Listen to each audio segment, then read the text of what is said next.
ವೀಕ್ಷಕರೇ ನಮಸ್ಕಾರ. ತಮ್ಮ ಪರಿಚಯ ವಾಹಿನಿಗೆ ಸುಸ್ವಾಗತ. ಶ್ರೀಶೈಲ ಶಿಖರಂ ದೃಷ್ಟ್ವಾ ಪುನರ್ಜನ್ಮನ ವಿದ್ಯತೆ ಎಂಬ ಉಕ್ತಿಯಂತೆ ಕೇವಲ ದರ್ಶನ ಮಾತ್ರದಿಂದಲೇ ಮರುಜನ್ಮದ ಸಂಕೋಲೆಯನ್ನು ಬಿಡಿಸಿ ಮೋಕ್ಷವನ್ನು ಕರುಣಿಸುವಂತಹ ಪರಮ ಪವಿತ್ರ ಕ್ಷೇತ್ರವೇ ಶ್ರೀಶೈಲ ಕ್ಷೇತ್ರ. ನಮ್ಮ ನೆರೆಯ ಆಂಧ್ರ ಪ್ರದೇಶ ರಾಜ್ಯದ ನಲ್ಲಮಲ್ಲ ಅರಣ್ಯ ಶ್ರೇಣಿಯ ಕೃಷ್ಣಾ ನದಿಯ ತಟದಲ್ಲಿ ನೆಲೆಸಿರುವಂತಹ ಶ್ರೀಶೈಲ ಕ್ಷೇತ್ರ ಶಿವಭಕ್ತರಿಗೆಲ್ಲ ಅತ್ಯಂತ ಪವಿತ್ರವಾದ ಸ್ಥಾನವಾಗಿದೆ. ದ್ವಾದಶ ಜ್ಯೋತಿರ್ಲಿಂಗಗಳಲ್ಲಿ ಒಂದೆನಿಸಿಕೊಂಡಿರುವ ಮಲ್ಲಿಕಾರ್ಜುನ ಸ್ವಾಮಿ ಮತ್ತು ಅಷ್ಟಾದಶ ಶಕ್ತಿಪೀಠಗಳಲ್ಲಿ ಒಂದೆನಿಸಿಕೊಂಡಿರುವ ಭ್ರಮರಾಂಬಾ ದೇವಿ ಒಂದೇ ಆವರಣದಲ್ಲಿ ನೆಲೆಸಿರುವುದು ಈ ಶ್ರೀಶೈಲ ಕ್ಷೇತ್ರದ ಅತಿದೊಡ್ಡ ವಿಶೇಷತೆ. ಹೀಗೆ ಶಿವ ಮತ್ತು ಶಕ್ತಿಯ ಸಂಗಮವಾಗಿರುವ ಈ ಶ್ರೀಶೈಲ ಕ್ಷೇತ್ರವನ್ನು ದಕ್ಷಿಣ ಕೈಲಾಸ ಎಂದು ಕರೆಯಲಾಗುತ್ತದೆ. ನಮ್ಮ ಕರ್ನಾಟಕದ ವೀರಶೈವ ಲಿಂಗಾಯತ ಸಂಪ್ರದಾಯದಲ್ಲಿಯೂ ಸಹ ಈ ಶ್ರೀಶೈಲ ಕ್ಷೇತ್ರಕ್ಕೆ ಅತ್ಯುನ್ನತವಾದ ಸ್ಥಾನವಿದೆ. ಪುರಾಣ ಕಾಲದಿಂದಲೂ ಋಷಿಮುನಿಗಳು, ಗುರು ಆದಿಶಂಕರಾಚಾರ್ಯರಂತಹ ಯತಿಗಳು ಹಾಗೂ ಅಕ್ಕ ಮಹಾದೇವಿಯವರಂತಹ ಶಿವಚರಣೆಯರ ತಪೋಭೂಮಿಯಾದ ಶ್ರೀಶೈಲ ಕೇವಲ ಧಾರ್ಮಿಕ ತಾಣವಲ್ಲ, ಅದು ಪ್ರಕೃತಿ ಸೌಂದರ್ಯ ಮತ್ತು ದೈವಿಕ ಚೈತನ್ಯದ ಅತ್ಯದ್ಭುತ ಸಂಗಮವಾಗಿದೆ. ಆತ್ಮೀಯರೇ, ನಮ್ಮ ಈ ಪ್ರಸ್ತುತ ಸಂಚಿಕೆಯಲ್ಲಿ ಶ್ರೀಶೈಲ ಕ್ಷೇತ್ರದ ಧಾರ್ಮಿಕ ಪ್ರವಾಸದಲ್ಲಿ ನಾವು ನೋಡಲೇಬೇಕಾಗಿರುವ ಪ್ರಸಿದ್ಧ 10 ಪುಣ್ಯ ಸ್ಥಳಗಳ ಬಗ್ಗೆ ಸಂಪೂರ್ಣ ಮಾಹಿತಿಯನ್ನು ತಿಳಿದುಕೊಳ್ಳುತ್ತಾ ಹೋಗೋಣ. ಶ್ರೀಶೈಲ ಕ್ಷೇತ್ರದ 10 ಪುಣ್ಯ ಸ್ಥಳಗಳು. ಮಲ್ಲಿಕಾರ್ಜುನ ಸ್ವಾಮಿಯ ದೇವಸ್ಥಾನ. ಶ್ರೀಶೈಲದ ಪ್ರಧಾನ ಆಕರ್ಷಣೆಯೇ ಇಲ್ಲಿನ ಮಲ್ಲಿಕಾರ್ಜುನ ಸ್ವಾಮಿಯ ಆಲಯ. ಇಲ್ಲಿ ಶಿವಪರಮಾತ್ಮರು ಜ್ಯೋತಿರ್ಲಿಂಗ ಸ್ವರೂಪದಲ್ಲಿ ಮಲ್ಲಿಕಾರ್ಜುನ ಎಂಬ ನಾಮಧೇಯದಿಂದ ಪೂಜಿತಗೊಳ್ಳುತ್ತಲಿದ್ದಾರೆ. ಶಿವಪುರಾಣದ ಕಥೆಯೊಂದರ ಪ್ರಕಾರ ಶಿವಪಾರ್ವತಿಯರ ಪುತ್ರರಾದ ಗಣೇಶ ಮತ್ತು ಸುಬ್ರಹ್ಮಣ್ಯರ ನಡುವೆ ಯಾರು ಮೊದಲು 3 ಬಾರಿ ಭೂಪ್ರದಕ್ಷಿಣೆಯನ್ನು ಮಾಡಿ ಬರುತ್ತಾರೋ ಅವರಿಗೆ ಮೊದಲು ವಿವಾಹ ಎಂಬ ಸ್ಪರ್ಧೆ ಏರ್ಪಟ್ಟಿರುತ್ತದೆ. ತಕ್ಷಣವೇ ಸುಬ್ರಹ್ಮಣ್ಯ ಸ್ವಾಮಿ ತನ್ನ ವಾಹನವಾದ ನವಿಲನ್ನೇರಿ ಭೂಪ್ರದಕ್ಷಿಣೆಗಾಗಿ ಹೊರಡುತ್ತಾರೆ. ಗಣೇಶ ದೇವರು ತಮ್ಮ ಮಾತಾ ಪಿತೃಗಳೇ ಸರ್ವಸ್ವ ಎಂದು ಶಿವಪರಮಾತ್ಮರು ಮತ್ತು ಪಾರ್ವತಿ ದೇವಿಯರಿಗೆ 3 ಬಾರಿ ಪ್ರದಕ್ಷಿಣೆಯನ್ನು ಮಾಡುತ್ತಾರೆ. ಇದರಿಂದ ಪ್ರಸನ್ನರಾದಂತಹ ಶಿವಪಾರ್ವತಿಯರು ಗಣೇಶ ದೇವರಿಗೆ ಸಿದ್ಧಿ ಬುದ್ಧಿಯರ ಜೊತೆ ಮದುವೆಯನ್ನು ಮಾಡಿಸುತ್ತಾರೆ. ಇದರಿಂದ ಕುಪಿತರಾದ ಸುಬ್ರಹ್ಮಣ್ಯ ಸ್ವಾಮಿಯು ದಕ್ಷಿಣದ ಕ್ರೌಂಚ ಪರ್ವತ ಅಂದರೆ ಈಗಿನ ಶ್ರೀಶೈಲ ಕ್ಷೇತ್ರಕ್ಕೆ ಬಂದು ನೆಲೆ ನಿಲ್ಲುತ್ತಾರೆ. ಪುತ್ರನ ಮೇಲಿನ ಮಮತೆಯಿಂದ ಶಿವಪಾರ್ವತಿಯರು ಆತನನ್ನು ಸಮಾಧಾನಪಡಿಸಲು ಶ್ರೀಶೈಲಕ್ಕೆ ಆಗಮಿಸುತ್ತಾರೆ. ಆದರೆ ಅವರು ಬರುತ್ತಿರುವುದನ್ನು ನೋಡಿದ ಸುಬ್ರಹ್ಮಣ್ಯ ಸ್ವಾಮಿ ಅಲ್ಲಿನಿಂದ ಬೇರೆಯ ಸ್ಥಳಕ್ಕೆ ತೆರಳುತ್ತಾರೆ.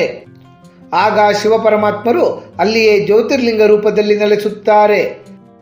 ಅಂದಿನಿಂದಲೇ ಶಿವಪರಮಾತ್ಮರು ಶ್ರೀಶೈಲ ಕ್ಷೇತ್ರದಲ್ಲಿ ಮಲ್ಲಿಕಾರ್ಜುನ ಸ್ವಾಮಿಯಾಗಿ ನೆಲೆಸಿ ಭಕ್ತಾದಿಗಳನ್ನು ಸಲಹುತ್ತಲಿದ್ದಾರೆ. ಶ್ರೀಶೈಲ ಕ್ಷೇತ್ರದ ದೊಡ್ಡ ವಿಶೇಷತೆ ಎಂದರೆ ಭಕ್ತಾದಿಗಳು ಸ್ವತಃ ಗರ್ಭಗುಡಿಯ ಒಳಗೆ ಪ್ರವೇಶಿಸಿ ಲಿಂಗವನ್ನು ಮುಟ್ಟಿ ಪೂಜೆಯನ್ನು ಮಾಡಬಹುದು. ಆದರೆ ಜನಜಂಗುಳಿ ಹೆಚ್ಚಾದಾಗ ಅಥವಾ ವಿಶೇಷ ದಿನಗಳಲ್ಲಿ ಇದನ್ನು ನಿರ್ಬಂಧಿಸಿ ಅಲಂಕಾರ ದರ್ಶನಕ್ಕೆ ಮಾತ್ರ ಅವಕಾಶ ಕಲ್ಪಿಸಿಕೊಡಲಾಗಿರುತ್ತದೆ. ಭ್ರಮರಾಂಬಾ ದೇವಿ ದೇವಸ್ಥಾನ. ಮಲ್ಲಿಕಾರ್ಜುನ ಸ್ವಾಮಿಯ ದೇವಸ್ಥಾನದ ಆವರಣದಲ್ಲಿಯೇ ಭ್ರಮರಾಂಬಾ ದೇವಿಯ ದೇವಸ್ಥಾನ ಸ್ಥಿತವಿದೆ. ಶ್ರೀಶೈಲಂನ ಭ್ರಮರಾಂಬಾ ದೇವಿಯ ದೇವಸ್ಥಾನವು ಭಾರತದ 18 ಮಹಾಶಕ್ತಿಪೀಠಗಳಲ್ಲಿ ಒಂದು. ಪೌರಾಣಿಕ ಕಥೆಯ ಪ್ರಕಾರ ಸತಿದೇವಿಯವರ ಕುತ್ತಿಗೆಯ ಭಾಗ ಬಿದ್ದಂತಹ ಪುಣ್ಯ ಸ್ಥಳವಿದು. ಇಲ್ಲಿ ದೇವಿಯನ್ನು ಭ್ರಮರಾಂಬಾ ಎಂಬ ಹೆಸರಿನಿಂದ ಕರೆದು ಪೂಜಿಸಲಾಗುತ್ತದೆ. ಅಂದರೆ ದುಂಬಿಯ ರೂಪದ ತಾಯಿ ಎಂಬರ್ಥ ಬರುತ್ತದೆ. ಸ್ಥಳ ಪುರಾಣದ ಪ್ರಕಾರ ಅರುಣಾಸುರ ಎಂಬ ರಾಕ್ಷಸನು ಬ್ರಹ್ಮದೇವರನ್ನು ಕುರಿತು ಘೋರ ತಪಸ್ಸನ್ನು ಆಚರಿಸಿ ತನಗೆ 2 ಅಥವಾ 4 ಕಾಲುಗಳುಳ್ಳಂತಹ ಯಾವುದೇ ಪ್ರಾಣಿ, ಪಕ್ಷಿ ಅಥವಾ ಮಾನವನಿಂದ ಮರಣ ಬರಬಾರದು ಎಂಬ ವಿಚಿತ್ರವಾದ ವರವನ್ನು ಪಡೆದುಕೊಂಡಿರುತ್ತಾನೆ. ಆ ವರದ ಅಹಂಕಾರದಿಂದ ಅರುಣಾಸುರ ಮಾನವರಿಗೆ, ದೇವಾನುದೇವತೆಗಳಿಗೆ ಮತ್ತು ಋಷಿಮುನಿಗಳಿಗೆ ಕಿರುಕುಳವನ್ನು ನೀಡಲಾರಂಭಿಸುತ್ತಾನೆ. ಈ ಅರುಣಾಸುರ ಎಂಬ ರಾಕ್ಷಸನನ್ನು ಸಂಹರಿಸಲು ದೇವಿ ಅಸಂಖ್ಯಾತ ದುಂಬಿಗಳ ರೂಪವನ್ನು ಧರಿಸುತ್ತಾರೆ. ಅರುಣಾಸುರನನ್ನು ಸಂಹರಿಸಿದ ನಂತರ ದೇವಿಯು ಭ್ರಮರಾಂಬಾ ಎಂಬ ಹೆಸರಿನಿಂದ ಶ್ರೀಶೈಲಂನಲ್ಲಿಯೇ ನೆಲೆ ನಿಲ್ಲುತ್ತಾರೆ. ಭಕ್ತಾದಿಗಳು ದೇವಸ್ಥಾನದ ಹಿಂಭಾಗದ ಗೋಡೆಗೆ ಕಿವಿಗೊಟ್ಟು ಆಲಿಸಿದರೆ ದುಂಬಿಯ ಜೇಂಕಾರದ ನಾದ ಇಂದಿಗೂ ಕೇಳಿಬರುತ್ತದೆ. ಅಕ್ಕ ಮಹಾದೇವಿಯ ಗುಹೆಗಳು. ಶ್ರೀಶೈಲಂನ ಮಲ್ಲಿಕಾರ್ಜುನ ಸನ್ನಿಧಿಯಿಂದ ಸುಮಾರು 35 ಕಿಲೋಮೀಟರ್ ದೂರದಲ್ಲಿ ಕೃಷ್ಣಾ ನದಿಯ ತಟದಲ್ಲಿರುವಂತಹ ನೈಸರ್ಗಿಕ ಗುಹೆಗಳನ್ನು ಅಕ್ಕ ಮಹಾದೇವಿ ಗುಹೆಗಳು ಎಂದು ಕರೆಯಲಾಗುತ್ತದೆ. 12ನೇ ಶತಮಾನದ ಪ್ರಸಿದ್ಧ ವಚನಕಾರ್ತಿ ಮತ್ತು ಶಿವಶರಣೆಯಾದಂತಹ ಅಕ್ಕ ಮಹಾದೇವಿಯವರು ಈ ಗುಹೆಗಳಲ್ಲಿ ತಪಸ್ಸನ್ನು ಮಾಡಿದ್ದರಿಂದಲೇ ಇದಕ್ಕೆ ಅವರ ಹೆಸರೇ ಬಂದಿದೆ. ಈ ಗುಹೆಯ ಅತ್ಯಂತ ಆಳದ ಕತ್ತಲ ಭಾಗದಲ್ಲಿ ನೈಸರ್ಗಿಕವಾಗಿ ರೂಪುಗೊಂಡಂತಹ ಶಿವಲಿಂಗವಿದೆ. ಈ ಶಿವಲಿಂಗವನ್ನು ಅಕ್ಕ ಮಹಾದೇವಿಯವರು ದಿನನಿತ್ಯವೂ ಪೂಜಿಸುತ್ತಿದ್ದರು. ಈ ಗುಹೆಯ ಪ್ರವೇಶ ದ್ವಾರದಲ್ಲಿರುವ ಯಾವುದೇ ಆಧಾರವಿಲ್ಲದೆ ನಿಂತಿರುವಂತಹ ಬೃಹತ್ ನೈಸರ್ಗಿಕ ಶಿಲಾ ಕಮಾನು ನೋಡುಗರನ್ನು ಬೆರಗುಗೊಳಿಸುತ್ತದೆ. ಸಾಕ್ಷಿ ಗಣಪತಿ ದೇವಸ್ಥಾನ. ಶ್ರೀಶೈಲಂನ ದೇವಾಲಯದಿಂದ ಸುಮಾರು 3 ಕಿಲೋಮೀಟರ್ ದೂರದಲ್ಲಿ ಸಾಕ್ಷಿ ಗಣಪತಿ ದೇವಾಲಯ ಸ್ಥಿತವಿದೆ. ಶ್ರೀಶೈಲಕ್ಕೆ ಭೇಟಿ ನೀಡುವ ಪ್ರತಿಯೊಬ್ಬ ಭಕ್ತನ ಹೆಸರನ್ನು ಈ ಸಾಕ್ಷಿ ಗಣಪತಿ ದೇವರು ತಮ್ಮ ಪುಸ್ತಕದಲ್ಲಿ ನಮೂದಿಸುತ್ತಾರಂತೆ. ಹಾಗೂ ಆ ಭಕ್ತ ಮಲ್ಲಿಕಾರ್ಜುನ ಸ್ವಾಮಿಯ ದರ್ಶನವನ್ನು ಪಡೆದಿದ್ದಾನೆ ಎಂಬುದಕ್ಕೆ ಶಿವದೇವರ ಮುಂದೆ ಸಾಕ್ಷಿಯನ್ನು ನೀಡುತ್ತಾರೆ ಎಂಬುದೇ ಪುರಾಣ ಪ್ರಸಿದ್ಧವಾದಂತಹ ನಂಬಿಕೆ. ಇಲ್ಲಿಯ ಗಣಪತಿ ದೇವರು ಒಂದು ಕೈಯಲ್ಲಿ ಪುಸ್ತಕ ಮತ್ತು ಮತ್ತೊಂದು ಕೈಯಲ್ಲಿ ಲೇಖನಿಯನ್ನು ಹಿಡಿದು ದರ್ಶನವನ್ನು ನೀಡುತ್ತಲಿದ್ದಾರೆ. ಇದು ಭಕ್ತರ ಭೇಟಿಯನ್ನು ಗಣಪತಿ ದೇವರು ಪುಸ್ತಕದಲ್ಲಿ ಲೇಖನಿಯ ಸಹಾಯದಿಂದ ದಾಖಲಿಸುವುದನ್ನು ಸಂಕೇತಿಸುತ್ತದೆ. ಧಾರ್ಮಿಕ ಯಾತ್ರಿಕರು ಶ್ರೀಶೈಲಂನಿಂದ ಹಿಂದಿರುಗುವಾಗ ಸಾಕ್ಷಿ ಗಣಪತಿ ದೇವರ ದರ್ಶನವನ್ನು ಪಡೆದು ತಾವು ಮಲ್ಲಿಕಾರ್ಜುನ ಸ್ವಾಮಿಯ ದರ್ಶನವನ್ನು ಪಡೆದಿರುವುದಾಗಿ ದೇವರಿಗೆ ತಿಳಿಸಬೇಕು ಎಂಬುದೇ ಇಲ್ಲಿನ ಸ್ಥಳ ಪ್ರತೀತಿ. ಪಾತಾಳಗಂಗಾ. ಶ್ರೀಶೈಲಂನಲ್ಲಿರುವಂತಹ ಪಾತಾಳಗಂಗಾ ಕೃಷ್ಣಾ ನದಿಯ ಪವಿತ್ರ ಸ್ನಾನಘಟ್ಟವಾಗಿದ್ದು ಯಾತ್ರಾರ್ಥಿಗಳು ಮಲ್ಲಿಕಾರ್ಜುನ ಸ್ವಾಮಿಯ ದರ್ಶನಕ್ಕೂ ಮೊದಲು ಇಲ್ಲಿ ಪವಿತ್ರ ಸ್ನಾನವನ್ನು ಮಾಡುವುದು ಇಲ್ಲಿನ ವಾಡಿಕೆ. ಕೃಷ್ಣಾ ನದಿಯನ್ನೇ ಇಲ್ಲಿ ಪಾತಾಳಗಂಗಾ ಎಂದು ಕರೆಯಲಾಗುತ್ತದೆ. ಕಾಶಿ ಕ್ಷೇತ್ರದಲ್ಲಿ ಗಂಗಾ ಸ್ನಾನಕ್ಕೆ ಎಷ್ಟು ಮಹತ್ವವಿದೆಯೋ ಶ್ರೀಶೈಲಂನಲ್ಲಿ ಪಾತಾಳಗಂಗಾ ಸ್ನಾನಕ್ಕೂ ಸಹ ಅಷ್ಟೇ ಮಹತ್ವವಿದೆ. ಈ ಪಾತಾಳಗಂಗದ ನೀರು ಪಾಪನಾಶಕ ಎಂದು ನಂಬಲಾಗುತ್ತದೆ. ಪಾತಾಳ ಎಂದರೆ ಭೂಮಿಯ ಆಳ. ಕೃಷ್ಣಾ ನದಿ ಈ ಭಾಗದಲ್ಲಿ ಭೂಮಿಯ ಆಳಕ್ಕೆ ಇಳಿದು ಪುನಃ ಹೊರಹೊಮ್ಮುತ್ತದೆ ಎಂಬ ನಂಬಿಕೆ ಇದೆ. ಶಿಖರೇಶ್ವರ ಸ್ವಾಮಿ ದೇವಸ್ಥಾನ. ಶ್ರೀಶೈಲಂನ ಅತ್ಯಂತ ಎತ್ತರದ ಪ್ರದೇಶದಲ್ಲಿರುವಂತಹ ಶಿಖರೇಶ್ವರ ದೇಗುಲ ಶ್ರೀಶೈಲದ ಅತ್ಯಂತ ಪವಿತ್ರವಾದ ದಾರ್ಶನಿಕ ಸ್ಥಳವಾಗಿದೆ. ಇದು ಶ್ರೀಶೈಲದ ಮುಖ್ಯ ದೇವಸ್ಥಾನದಿಂದ 8 ಕಿಲೋಮೀಟರ್ ದೂರದಲ್ಲಿದೆ. ಸಮುದ್ರ ಮಟ್ಟದಿಂದ ಸುಮಾರು 2850 ಅಡಿ ಎತ್ತರದಲ್ಲಿ ಈ ಶಿಖರೇಶ್ವರ ದೇಗುಲ ಸ್ಥಿತವಿದೆ. ಇಲ್ಲಿ ಶಿವದೇವರನ್ನು ಶಿಖರೇಶ್ವರ ಎಂದು ಕರೆದು ಪೂಜಿಸಲಾಗುತ್ತದೆ. ಇಲ್ಲಿನ ಶಿವಲಿಂಗಕ್ಕೆ ಪೂಜೆಯನ್ನು ಸಲ್ಲಿಸುವುದರಿಂದ ಸಕಲ ಪಾಪಗಳು ಸಹ ಶೀಘ್ರವೇ ನಾಶವಾಗುತ್ತದೆಂಬ ಪ್ರತೀತಿ ಇದೆ. ಶಿಖರೇಶ್ವರ ದೇಗುಲ ಶ್ರೀಶೈಲದಲ್ಲಿಯೇ ಅತಿ ಎತ್ತರದ ಸ್ಥಳವಾಗಿರುವುದರಿಂದ ಇಲ್ಲಿನಿಂದ ಸಂಪೂರ್ಣ ಶ್ರೀಶೈಲ ಪಟ್ಟಣ, ಮಲ್ಲಿಕಾರ್ಜುನ ಸ್ವಾಮಿಯ ದೇಗುಲ ಮತ್ತು ಅಲ್ಲಿ ಪ್ರವಹಿಸುವ ಕೃಷ್ಣಾ ನದಿಯ ಸುಂದರ ನೋಟವನ್ನು ಕಣ್ತುಂಬಿಕೊಳ್ಳಬಹುದಾಗಿದೆ. ಇಲ್ಲಿರುವಂತಹ ನಂದಿಯ ವಿಗ್ರಹದ 2 ಕೊಂಬುಗಳ ನಡುವಿನಿಂದ ಶ್ರೀ ಮಲ್ಲಿಕಾರ್ಜುನ ದೇವಸ್ಥಾನದ ಗೋಪುರವನ್ನು ನೋಡುವ ಸಂಪ್ರದಾಯವಿದೆ. ಈ ರೀತಿ ಯಾರೆಲ್ಲ ಆ ಗೋಪುರವನ್ನು ಇಲ್ಲಿನಿಂದ ದರ್ಶಿಸುತ್ತಾರೋ ಅವರ ಇಷ್ಟಾರ್ಥಗಳೆಲ್ಲ ಶೀಘ್ರವೇ ಈಡೇರುತ್ತವೆ ಎಂಬ ನಂಬಿಕೆ ಇದೆ. ಹೇಮರೆಡ್ಡಿ ಮಲ್ಲಮ್ಮ ದೇವಸ್ಥಾನ.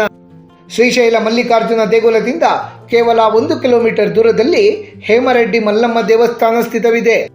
14ನೇ ಶತಮಾನದಲ್ಲಿ ಜೀವಿಸಿದ್ದಂತಹ ಹೇಮರೆಡ್ಡಿ ಮಲ್ಲಮ್ಮ ಎಂಬ ಮಹಾನ್ ಶಿವಭಕ್ತೆಯ ನೆನಪಿಗಾಗಿಯೇ ಈ ದೇಗುಲವನ್ನು ನಿರ್ಮಿಸಲಾಗಿದೆ.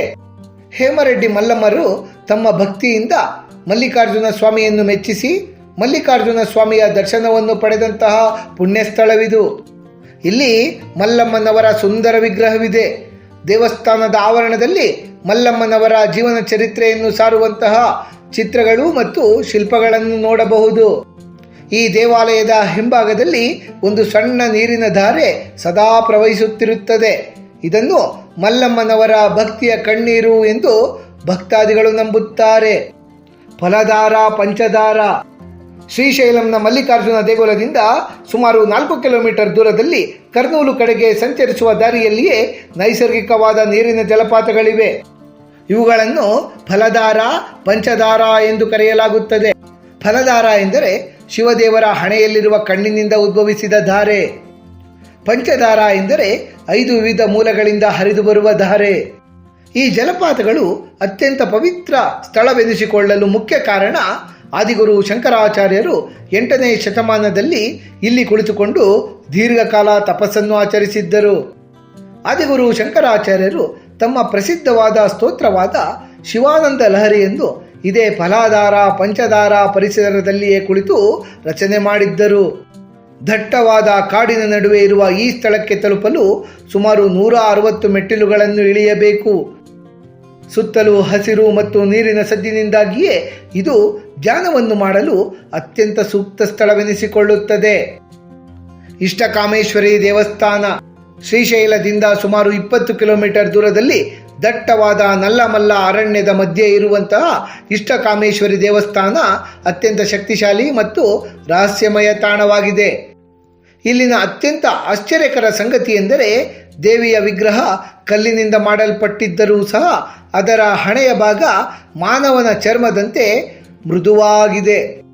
ಭಕ್ತರು ದೇವಿಯ ಹಣೆಗೆ ಕುಂಕುಮವನ್ನು ಇಡುವಾಗ ಆ ಮೃದುತ್ವವನ್ನು ಸ್ವತಃ ಅನುಭವಿಸಬಹುದು. ಇಷ್ಟ ಎಂದರೆ ಬಯಕೆ, ಕಾಮೇಶ್ವರಿ ಎಂದರೆ ಈಡೇರಿಸುವವರು ಎಂದರ್ಥ. ಭಕ್ತರು ತಮ್ಮ ಮನಸ್ಸಿನ ಇಷ್ಟಾರ್ಥಗಳನ್ನು ಈ ದೇವಿಯ ಮುಂದೆ ಹೇಳಿಕೊಂಡರೆ ಸಾಕು, ಅವು ಖಂಡಿತವಾಗಿಯೂ ನೆರವೇರುತ್ತವೆ ಎಂಬ ಬಲವಾದ ನಂಬಿಕೆ ಇದೆ. ಇಷ್ಟಕಾಮೇಶ್ವರಿ ದೇಗುಲ ದಟ್ಟವಾದ ಹುಲಿ ಸಂರಕ್ಷಿತ ಅರಣ್ಯ ಪ್ರದೇಶದಲ್ಲಿ ಇದೆ. ಇಲ್ಲಿಗೆ ತಲುಪಲು ಸಾಮಾನ್ಯ ವಾಹನಗಳಲ್ಲಿ ಹೋಗಲು ಸಾಧ್ಯವಿಲ್ಲ. ಅರಣ್ಯ ಇಲಾಖೆಯ ವಿಶೇಷ ಜೀಪ್ಗಳ ಮೂಲಕ ಮಾತ್ರ ಕಲ್ಲು ಬಂಡೆಗಳ ನಡುವಿನ ಏರುಪೇರಾದ ಹಾದಿಯಲ್ಲಿ ಸುಮಾರು 1 ಗಂಟೆಗಳ ಕಾಲ ಪ್ರಯಾಣ ಮಾಡಬೇಕಾಗುತ್ತದೆ. ಇದು ಅತ್ಯಂತ ರೋಮಾಂಚನಕಾರಿ ಅನುಭವವನ್ನೇ ನೀಡುತ್ತದೆ. ಹಟಕೇಶ್ವರಂ ಶ್ರೀಶೈಲ ಮುಖ್ಯ ದೇವಸ್ಥಾನದಿಂದ ಸುಮಾರು 5 ಕಿಲೋಮೀಟರ್ ದೂರದಲ್ಲಿ ಹಟಕೇಶ್ವರ ದೇವಸ್ಥಾನ ಸ್ಥಿತವಿದೆ. ಇಲ್ಲಿ ಶಿವಪರಮಾತ್ಮರು ಹಟಕೇಶ್ವರ ಎಂಬ ಹೆಸರಿನಿಂದ ಪೂಜಿತಗೊಳ್ಳುತ್ತಲಿದ್ದಾರೆ. ಇಲ್ಲಿ ಶಿವಪರಮಾತ್ಮರು ಒಬ್ಬ ಕುಂಬಾರ ಭಕ್ತನಿಗೆ ಮಣ್ಣಿನ ಮಡಿಕೆಯಲ್ಲಿಯೇ ದರ್ಶನವನ್ನು ನೀಡಿದ್ದರು ಎಂಬ ಪ್ರತೀತಿ ಇದೆ. ಆದ್ದರಿಂದಲೇ ಇದಕ್ಕೆ ಮೊದಲು ಹಟಕೇಶ್ವರಂ ಎಂಬ ಹೆಸರಿದ್ದಿತ್ತು. ಕಾಲಕ್ರಮೇಣ ಅದು ಹಟಕೇಶ್ವರ ಆಗಿ ಬದಲಾಗಿ ಬಿಟ್ಟಿದೆ. ಹಟಕ ಎಂದರೆ ಮಣ್ಣಿನ ಮಡಿಕೆ.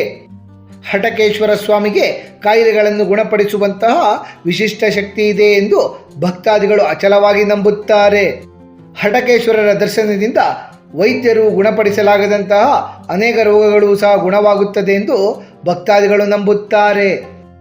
ಆತ್ಮೀಯರೇ, ಶ್ರೀಶೈಲ ಕ್ಷೇತ್ರದ ಧಾರ್ಮಿಕ ಪ್ರವಾಸದ ಸಂದರ್ಭದಲ್ಲಿ ನೋಡಲೇಬೇಕಾಗಿರುವ 10 ಪುಣ್ಯ ಸ್ಥಳಗಳ ಕುರಿತಾಗಿ ಸಮಗ್ರ ಮಾಹಿತಿಯನ್ನು ತಿಳಿದುಕೊಂಡ ನಮಗೆಲ್ಲರಿಗೂ ಆ ಮಲ್ಲಿಕಾರ್ಜುನ ಸ್ವಾಮಿಯ ಕೃಪಾ ಕಟಾಕ್ಷ ಸದಾಕಾಲ ಇರಲೆಂದು ಕೋರಿಕೊಳ್ಳುತ್ತಾ ಈ ದಿನದ ಸಂಚಿಕೆಯನ್ನು ಮುಗಿಸುತ್ತಲಿದ್ದೇವೆ. ವೀಕ್ಷಕರೇ, ನಿಮಗೆ ಈ ವಿಡಿಯೋ ಇಷ್ಟವಾಗಿದ್ದಲ್ಲಿ ಲೈಕ್ ಮಾಡಿ, ಶೇರ್ ಮಾಡಿ ಮತ್ತು ಸಬ್ಸ್ಕ್ರೈಬ್ ಮಾಡಿ ಹಾಗೂ ಬೆಲ್ ಬಟನ್ ಒತ್ತುವುದನ್ನು ಮರೆಯಬೇಡಿ.